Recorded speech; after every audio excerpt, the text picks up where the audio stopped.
এই ছোট ছোট বাচ্চাগুলোর মধ্যে যে এত প্রতিভা ছিল আমরা আগে কখনো ভাবিনি। এই সময়টা না আসলে হয়তো আমরা জানতেই পারতাম না যে এতটুকু বাচ্চাদের মধ্যে এত এত প্রতিভা আছে। হ্যালো গাইস, আসসালামু আলাইকুম। কেমন আছেন সবাই? আশা করি সবাই ভালো আছেন। আর এই তো আমি কালকে গিয়েছিলাম ধানমন্ডি 32-এ। তো ধানমন্ডি 32-এ যাওয়ার সময় আমি রাস্তায় কিছু জিনিস আমি লক্ষ্য করলাম, দেখে এত ভালো লাগছিল যে যেহেতু কিছুদিন ধরে ট্রাফিক পুলিশরা একেবারে দায়িত্ব পালন করছে না, ওদের হয়ে দায়িত্ব পালন করছে আমাদের দেশের স্টুডেন্টরা। তো ওরা দেখেন এত সুন্দর করে দায়িত্ব পালন করছে আর সবকিছু একবার নিয়ম শৃঙ্খলার মধ্য দিয়ে যাওয়ানোর চেষ্টা করছে, বাস, ট্রাক, যে সিএনজি সবকিছু। তো এখানে যাওয়ার সময় আমরা একটা ভুল করছিলাম যে জেব্রা ক্রসিং দিয়ে আমরা না যে অন্য দিক দিয়ে, তখন ওনারা বলছিল যে আপনারা ভুল জায়গা দিয়ে যাচ্ছেন। তো আমরা ফাইনালি এই দিক দিয়ে চলে আসলাম নিয়ম মেনে নিয়ে।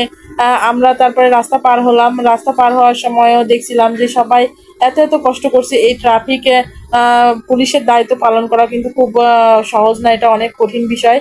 সেটাই দেখলাম আমরা যে না, অনেক কষ্টের। আর এদিকে আমরা যেহেতু একটু গলা শুকিয়ে গেছিল, তো পানি খাবো, তো ভাবলাম যে কি দিয়ে খাবো। তো প্রথমে একটু মুড়ি মাখানো খেয়ে নিলাম, আমার মুড়ি মাখানোটা খুবই ভালো লাগে।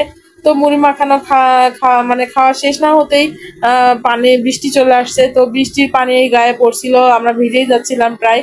আর এখানে ধানমন্ডি 32-এ শেখ মুজিবুরের বাড়ির সামনে আমরা একটু দাঁড়িয়েছিলাম, যেহেতু শেখ মুজিবুরের বাড়ির একেবারে কিছুই নাই। বাড়িটা একেবারে শেখ মুজিবুরের বাড়ির পাশে যে একটা রেস্টুরেন্ট ছিল, সেটাতেও আজকে এই যে ভাঙচুর করছে, সবকিছু দেখতেই পাচ্ছেন পেছনে।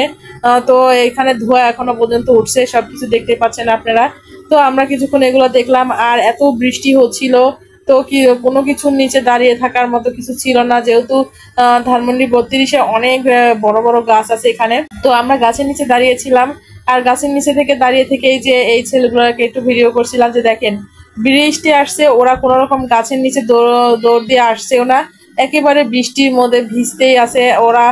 ভিজে ভিজে ওদের দায়িত্ব পালন করছে। আর হচ্ছে ওদেরকে কিন্তু একটা নতুন ড্রেসও দিয়ে দিয়েছে ট্রাফিক পুলিশের জন্য, এই দায়িত্ব পালন করার জন্য। মোটামুটি বিষয়গুলো ভালোই লাগছে। তারপরেও একটা বিষয় হচ্ছে যে ওরা আর কতদিন এইভাবে দায়িত্ব পালন করবে। যারা ট্রাফিক পুলিশ আছেন তাড়াতাড়ি দায়িত্ব পালন করা শুরু করে দেন। আর এই বাচ্চাগুলোকে অবশ্যই এখন ক্লাসে ফিরে যেতে হবে, পড়াশোনা করতে হবে, কেননা পড়াশোনা এদের ভবিষ্যৎ, এটা তো এদের ভবিষ্যৎ না। তারপরেও একটু ভালো লাগছিল যে নতুন কিছু দেখতে পেলাম বাংলাদেশে।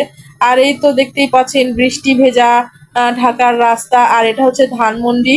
ধানমন্ডি এলাকাটা কিন্তু অনেক সুন্দর, ভিআইপি এলাকা, দেখতে অনেক সুন্দর আছে। বিল্ডিং গুলা পুরাতন নতুন সব ধরনের বিল্ডিং ছিল। আর এই যে ছেলে মেয়েরা দেখেন কত সুন্দর সবকিছু প্রাচীরে আঁকাআঁকি করছে, আর এত সুন্দর করে ওরা আঁকাআঁকি করছে যে দেখে অনেক ভালো লাগছে। তো আমার ভিডিওটা কেমন লাগলো সবাই কমেন্ট করে জানাবেন, আর হচ্ছে ওদের জন্য দোয়া করবেন, আর যেন সবকিছু তাড়াতাড়ি ঠিক হয়ে যায় এই দোয়া করি। তো সবাই ভালো থাকেন, সুস্থ থাকেন, আল্লাহ হাফেজ।